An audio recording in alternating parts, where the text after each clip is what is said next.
India market invest মাইন্ডসেটে আপনাদের স্বাগত। যারা চ্যানেল নতুন এসেছেন তাদেরকে বলবো প্লিজ চ্যানেলটাকে সাবস্ক্রাইব করবেন, একটা লাইক করবেন, বেল আইকনটা প্রেস করবেন। দেখুন, চ্যানেলটা হচ্ছে ইনভেস্টরদের জন্য, কারণ আমি এখানে কিন্তু সবসময় ইনভেস্টমেন্টেরই কথা বলি, লং টার্ম ইনভেস্টমেন্টের। তো নিফটি অল টাইম হাই চলছে, প্রায় প্রতিদিন কিন্তু নিফটি হাইয়ের পর হাই মারছে। দেখুন, আমরা যদি এক মাসের চার্ট দেখি না, তাহলে এক মাসের চার্ট দেখলে দেখা যাবে নিফটি দেখুন কন্টিনিউয়াসলি কিন্তু হাইয়ের পর হাই মেরেই যাচ্ছে। তো আমরা যদি এক মাসের একদম প্রথম দিকে দেখি তাহলে নিফটি 20,600, এটাও কিন্তু হাই রয়েছে। ঠিক আছে, 20,600 থেকে কিন্তু এখন কততে চলছে, এখন হচ্ছে 21,741.90। ঠিক আছে, তো সেই জায়গায় দাঁড়িয়ে নিফটি কিন্তু কন্টিনিউয়াসলি হাইয়ের পর হাই মেরেই যাচ্ছে। তো এবার যেন কোথায় যেন একটা মনে হচ্ছে যেন নিফটি একটু কারেকশন হতে পারে। তো কারেকশন হলে পরে এখন যারা ভাবছেন ইনভেস্টমেন্ট করবেন, তারা কোন জায়গায় ইনভেস্টমেন্ট করবেন? দেখুন, যখন না বুল মার্কেট থাকে তখন কিন্তু সব ধরনের স্টক, মানে কি সেটা ফান্ডামেন্টাল স্ট্রং হোক কি না হোক, তখন কি হয়, তখন কিন্তু এই সব কটা স্টক হচ্ছে আফসাইড মুভমেন্ট দেখাতে থাকে। কারণ এই সময় দেখবেন যে মার্কেটে যখন নিফটি যখন অল টাইম হাইয়ের কাছাকাছি চলে, তখন কি হয়, মার্কেটে ভলিউম বেশি থাকে এবং সব ধরনের মানুষ যারা অল টাইম ইনভেস্টার তারা তো থাকেই, মার্কেটে কিন্তু আরও নতুন মানুষ ঢোকে ইনভেস্টমেন্টের জন্য বা ট্রেডিংয়ের জন্য, এরকম বলতে পারেন। তো সেই সময় দেখা যায় কি, আলতু ফালতু স্টকও কিন্তু খুব ভালো একটা আফসাইড মুভমেন্ট দেখাতে শুরু করে, র্যালি দেখায়। তো তখন কি করে, মানুষের মধ্যে একটা কিন্তু ফোমো কাজ করে যে মার্কেট ছুটছে, আমাকে স্টক বাই করতে হবে, এই স্টকটা ছুটছে, এই স্টকটা বাই করতে হবে, তো বাই চলতেই থাকে। তো যখন কারেকশন হয় না, তখন কিন্তু যেই স্টকগুলো হচ্ছে আমি বললাম আলতু ফালতু, অর্থাৎ ফান্ডামেন্টাল স্ট্রং নয়, কোম্পানির কোনো বিজনেস মডেল ঠিক নেই, প্রচুর কর্জা রয়েছে, সেই সব স্টকগুলো পড়তে শুরু করে। তো আমাকে কিন্তু ইনভেস্টমেন্ট করতে গেলে স্যার, আমাকে কিন্তু ভালো স্টক দেখে ইনভেস্টমেন্ট করতে হবে, যাতে কারেকশন হলে আমার স্টকটাও কারেকশন হবে, কিন্তু যখন মার্কেট আবার আপসাইড মুভমেন্ট দেখাবে তখন কিন্তু আমার স্টকটা যেন আপসাইড মুভমেন্ট দেখাতে পারে, বা কারেকশন হলে আমার স্টকটা যেন খুব বেশি কারেকশন না হয়। কারণ কি, কারণ যদি ফান্ডামেন্টাল স্ট্রং হয় কোম্পানিটা, তাহলে কিন্তু স্টকটা কারেকশন বিশাল একটা যে হবে সেরকম ব্যাপার নয়। তো এই জায়গায় দাঁড়িয়ে স্যার আমাদের কিন্তু চিন্তাভাবনা করা উচিত এমন স্টক নিয়ে যে স্টকগুলো কিন্তু ফান্ডামেন্টালি স্ট্রং, এবং সেই স্টকগুলো মানে কারেকশন হলেও যেন পরবর্তীকালে যখন মার্কেট ঘুরে দাঁড়াবে স্টকটাও যেন ঘুরে দাঁড়ায়। সেরকমই একটা কোম্পানি নিয়ে আলোচনা করতে চলেছি, যে কোম্পানিটার নাম হচ্ছে এশিয়ান পেন্ট সেক্টরের নাম্বার ওয়ান কোম্পানি, এবং তার মার্কেট ক্যাপ দেখলে দেখতে পারবেন, দেখুন তার মার্কেট ক্যাপ কত, 3,25,000 হচ্ছে মার্কেট ক্যাপ। ঠিক আছে, তো এই যে কোম্পানিটা নিয়ে আলোচনা করছি না, এই কোম্পানিটা কিন্তু 2008 দেখেছে, 2020 দেখেছে, অনেকগুলো গভর্নমেন্ট এসছে গেছে এর মাধ্যমে, সেটাও দেখেছে। 1999-এর কিন্তু কার্গিল যুদ্ধ দেখেছে, ডিমোনিটাইজেশন দেখেছে, তাও কিন্তু কোম্পানিটা যদি আমরা লং টাইমের চার্ট প্যাটার্ন দেখি, অর্থাৎ ম্যাক্সিমাম চার্ট প্যাটার্ন দেখি, তাহলে ম্যাক্সিমাম চার্ট প্যাটার্ন দেখলে দেখা যাবে সব বাদ দিয়েও কিন্তু কোম্পানিটা উপরে দিয়ে গেছে। তাহলে কোম্পানিটা হচ্ছে কাবিলিয়াত আছে, যে কোম্পানিটা খারাপ সময় নিচে আসলো কিন্তু ভালো সময় কোম্পানিটা আপনাকে ভালো রিটার্ন দিয়ে যাবে।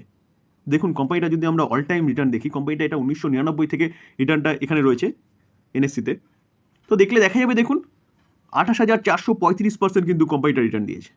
ঠিক আছে, তো পেন্ট সেক্টরের নাম্বার ওয়ান কোম্পানি, যেই কোম্পানিটার মার্কেট ক্যাপ আমি দেখালাম 3,25,000 করোড় হচ্ছে মার্কেট ক্যাপ, সেই কোম্পানি নিয়ে আলোচনা করতে চলেছি। কেন আলোচনা করছি, কারণ দেখুন এই যে আমরা যদি কোম্পানিটার 1 বছরের চার্ট দেখি না, 5 বছরের চার্ট দেখি, তাহলে 5 বছরের চার্ট দেখলে দেখা যাবে দেখুন 5 বছরে কোম্পানিটা কিন্তু এই টাইম পিরিয়ডটা পুরো কনসোলিডেট পিরিয়ডে চলেছে। অর্থাৎ কোম্পানিটা যদি আমরা টাইম পিরিয়ডটা দেখি, তাহলে দেখলে দেখা যাবে দেখুন মোটামুটি সেপ্টেম্বর 2021 থেকে এখন কিন্তু আজকে 1 জানুয়ারি 2024, প্রায় 2.5 বছর হয়ে গেছে কিন্তু কোম্পানিটা পুরোপুরি কনসোলিডেট পিরিয়ডে ছিল, কোনো রকম কোনো আপসাইড মুভমেন্ট দেখায়নি। এর পিছনে কারণও আছে, কারণ যদি বলি কেন, কারণ দেখুন ওই সময়টা কী ছিল, ইউক্রেন রাশিয়া যুদ্ধ চলছিল। তো ইউক্রেন রাশিয়া যুদ্ধ শুরু হলো, ক্রুড অয়েলের দাম বাড়লো, জিও পলিটিক্যালি একটা বাজে সিচুয়েশন সৃষ্টি হলো, ইনফ্লেশন বাড়লো, রেট হাইক হলো, সব কিছু ইম্প্যাক্ট করেছে কিন্তু এই কোম্পানিটার বিজনেসে। আর এই কোম্পানিটার কিন্তু র মেটেরিয়ালস হচ্ছে গিয়ে কি, র মেটেরিয়ালস হচ্ছে ক্রুড অয়েল। তো ক্রুড অয়েলের সাথে কিন্তু এই কোম্পানিটার বিজনেসটা অনেকটা জড়িয়ে থাকে। তো এই সব কারণে কিন্তু কোম্পানিটা কনসোলিডেট করেছে। তো এখন কিন্তু ভালো সময় আসতে চলেছে। আর তাছাড়া কি, তাছাড়া গভর্নমেন্ট আমাদের ইনফ্রাস্ট্রাকচার ডেভেলপমেন্টের ওপর কিন্তু জোর দিয়েছে। তো সেই জায়গায় দাঁড়িয়ে কিন্তু এই কোম্পানিটারও কিন্তু অবদান আছে ইনফ্রাস্ট্রাকচারে, কারণ কোম্পানিটা পেন্ট সেক্টরের কাজ করে। আর সবসময় মাথায় রাখবেন স্যার, পেন্ট সেক্টরের কোম্পানিটা নাম্বার ওয়ান হয়েছে নাম্বার ওয়ানের মতন কিন্তু কাজ করেছে বলে। দেখুন এই যে কোম্পানিটা এশিয়ান পেন্ট কোম্পানিটা হচ্ছে multi national paint company, headquarter কোথায়, মুম্বাই, মহারাষ্ট্র, ইন্ডিয়া। ঠিক আছে, এই কোম্পানিটা কিসের ওপর কাজ করছে, দেখুন business of manufacturing, selling, distribution of paint, coating, product related to home decorator, bath fitting and providing related service কোম্পানিটা কিন্তু প্রোভাইড করে। কোম্পানিটা যদি বিজনেস দেখি না, এরিয়া ওয়ার্ল্ড ওয়াইজ, কোম্পানিটা কিন্তু শুধু ইন্ডিয়ার মধ্যে বিজনেস করছে এরকম ব্যাপার নয়, কোম্পানিটা সারা ওয়ার্ল্ডে কিন্তু বিজনেস করছে, ঠিক আছে। তো আমরা দেখি, আমরা যদি প্রোডাক্ট দেখি তাহলে দেখুন কেমিক্যাল সেক্টরের কোম্পানি, ঠিক আছে। একটু আগে আমরা প্রোডাক্টগুলো নিয়ে কিন্তু আলোচনা করেছি। দেখুন এশিয়ান পেইন্ট ইন্ডিয়ার লার্জেস্ট পেইন্ট কোম্পানি, ঠিক আছে। এই কোম্পানিটা কিন্তু দেখুন অপারেশন করছে, অর্থাৎ ম্যানুফ্যাকচারিং এবং অপারেশন কোথায় করছে, 15 country of the world including India, অর্থাৎ ইন্ডিয়ার সাথে সাথে কিন্তু টোটাল হচ্ছে 15 কান্ট্রিতে হচ্ছে কোম্পানিটার বিজনেসটা কিন্তু ছড়িয়ে আছে। দেখুন এশিয়ান পেইন্ট যে কোম্পানিটা, সেই কোম্পানিটা কিন্তু nearly 15% market share domestic paint মার্কেটে, অর্থাৎ ডোমেস্টিক পেইন্ট মার্কেটের কিন্তু পেইন্ট মার্কেটের কিন্তু হচ্ছে 50% কিন্তু মার্কেট শেয়ারটার কার কাছে রয়েছে, এশিয়ান পেইন্টের কাছে। এবং দেখুন 60% কিন্তু মার্কেট শেয়ার কোথায় রয়েছে, দেখুন ডেকোরেটিভ পেইন্টস বিজনেস সেগমেন্টে, অর্থাৎ ডেকোরেটিভ পেইন্ট বিজনেস সেগমেন্টে কোম্পানিটা কিন্তু 60% মার্কেট শেয়ার ক্যাপচার করে রয়েছে। তাহলে বুঝতে পারছেন তো কোম্পানিটার বিজনেস কী। অর্থাৎ এই বিজনেসটা যে আমরা দেখলাম না, এই বিজনেস কিন্তু লং টার্ম সাস্টেনেবল বিজনেস। কোম্পানিটা আরও বলতে পারেন 15 থেকে 20 বছর আপনি আরামসে, কিন্তু আরও 15 থেকে 20 বছর কি আরও বেশি বছর পর্যন্ত কিন্তু আপনি আরামসে কোম্পানিটা হোল্ড করতে পারেন, ঠিক আছে। বিজনেস মডেল কিন্তু এরকমই বিজনেস মডেল। দেখুন আমরা যদি কোম্পানিটার রিজার্ভ দেখি, তাহলে রিজার্ভ দেখলে দেখা যাবে কোম্পানিটা কিন্তু 5 বছর আগে কত, 8,700, 9,300, 11,900, 11,900টা কোথায় এসছে, 13,200, 13,200টা 15,400। তো কোম্পানি কিন্তু কন্টিনিউয়াসলি তার রিজার্ভ কিন্তু বাড়িয়ে গেছে। আমরা যদি লং টার্ম বোরোয়িং দেখি, long term borrowing only for কত, 49,000 কারোর কিন্তু। শর্ট টার্ম বোরোয়িং কিছু নেই, অর্থাৎ শর্ট টার্ম বোরোয়িং জিরো। আমি যদি কোম্পানিটার ক্যাশ অ্যান্ড ক্যাশ ইকুইভ্যালেন্ট দেখি, তাহলে ক্যাশ দেখলে দেখা যাবে কোম্পানিটার কাছে কত 362 করোড় কিন্তু ক্যাশও রয়েছে। তো সেই জায়গায় দাঁড়িয়ে কিন্তু কোম্পানির যে ব্যালেন্স শিট দেখলাম না, সেটা কিন্তু আমরা 5 স্টার ব্যালেন্স শিট বলতে পারি, যেখানে কোম্পানি কিন্তু রিজার্ভটা তার ডবল বানিয়ে দিয়েছে 5 বছরে, এবং কোম্পানিটার বোরোয়িং নেই। অনলি ফর এত বড় কোম্পানি, 3,50,000 করোড় হচ্ছে কোম্পানিটার মার্কেট ক্যাপ, সেখানে দাঁড়িয়ে অনলি ফর 50,000 করোড় হচ্ছে কোম্পানিটার ক্যাশ রয়েছে। তাহলে কিন্তু কোম্পানিটার যে ব্যালেন্স শিট, সেটাকে কিন্তু 5 স্টার ব্যালেন্স শিট বলাই চলে।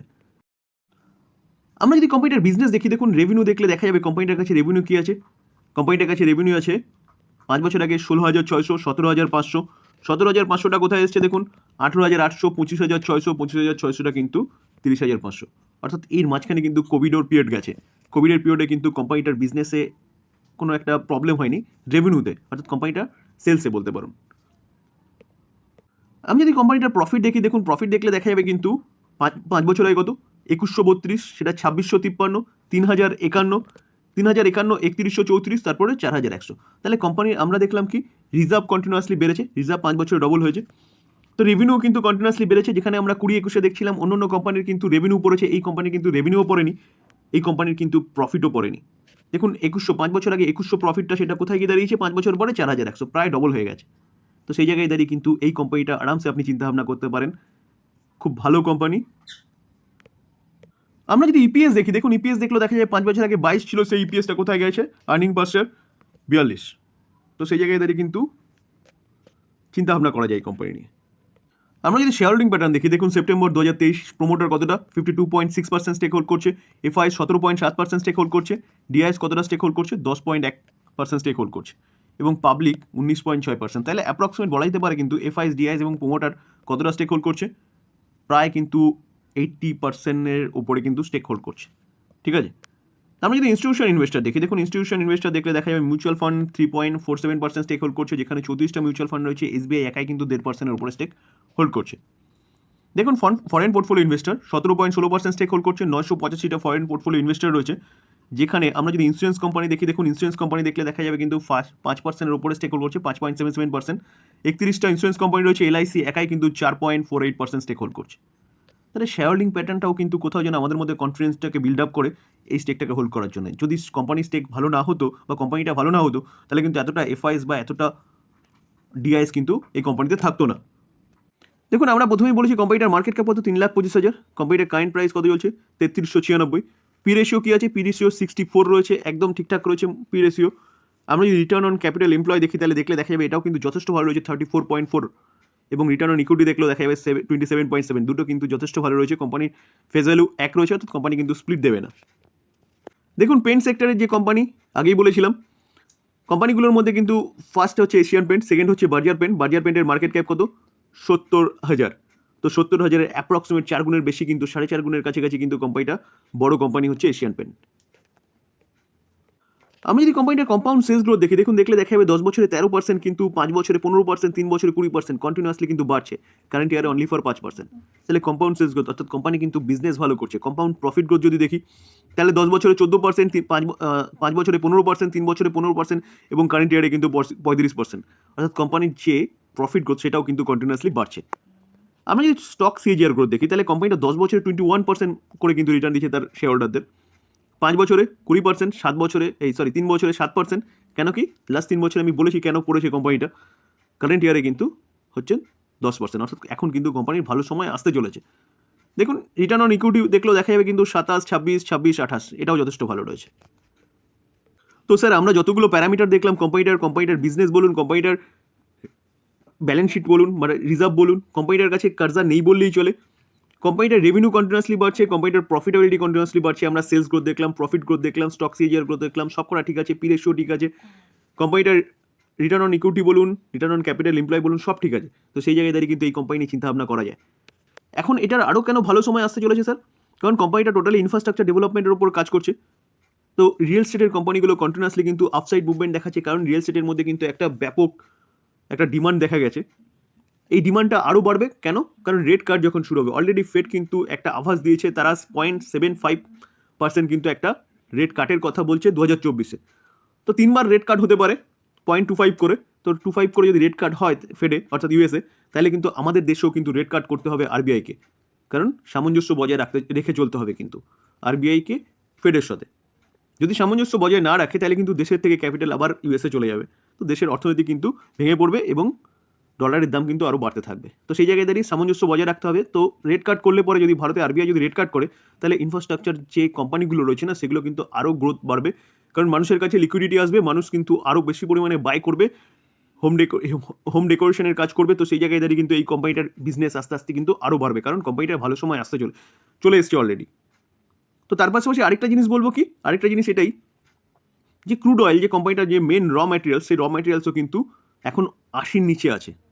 তো সেই জায়গায় দাঁড়িয়ে কিন্তু সোনায় সোহাগার মতন অবস্থা। তো সেই জায়গায় দাঁড়িয়ে তার পাশাপাশি এই কোম্পানিটা দেখুন প্রায় 2.5 বছর কিন্তু কনসোলিডেট পিরিয়ডে রয়েছে। তো কোম্পানিটা যদি তার হাইটাকে ব্রেক করে না, তাহলে কিন্তু কোম্পানিটা রকেটের মতন ছুটবে। তো যারা পিটি করেন তারাও কিন্তু এই কোম্পানি নিয়ে চিন্তাভাবনা করতে পারেন পিটি করার জন্য, কারণ এখন কিন্তু লিটারেলি কোম্পানিটার কিন্তু ভালো সময় চলছে, এই সুযোগ কিন্তু আর পাবেন না। এই ছিল আজকের আলোচনা। যদি আলোচনাটা ভালো লাগে তাহলে যারা চ্যানেল নতুন এসেছেন তাদেরকে বলবো প্লিজ চ্যানেলটাকে সাবস্ক্রাইব করবেন, একটা লাইক করবেন, বেল আইকনটা প্রেস করবেন। বেল আইকনটা তো অবশ্যই প্রেস করবেন, কারণ এই ধরনের স্টাডিগুলো জানার জন্য, বা যাতে আমি স্টাডি নিয়ে আলোচনা করলে আপনার কাছে নোটিফিকেশান গিয়ে পৌঁছায়। একটা লাইক করবেন যদি আপনার কন্টেন্টটা ভালো লাগে, শেয়ার করবেন। যদি কিছু বলার থাকে তাহলে কমেন্টসে জানাতে পারেন। থ্যাংক ইউ, ভালো থাকবেন।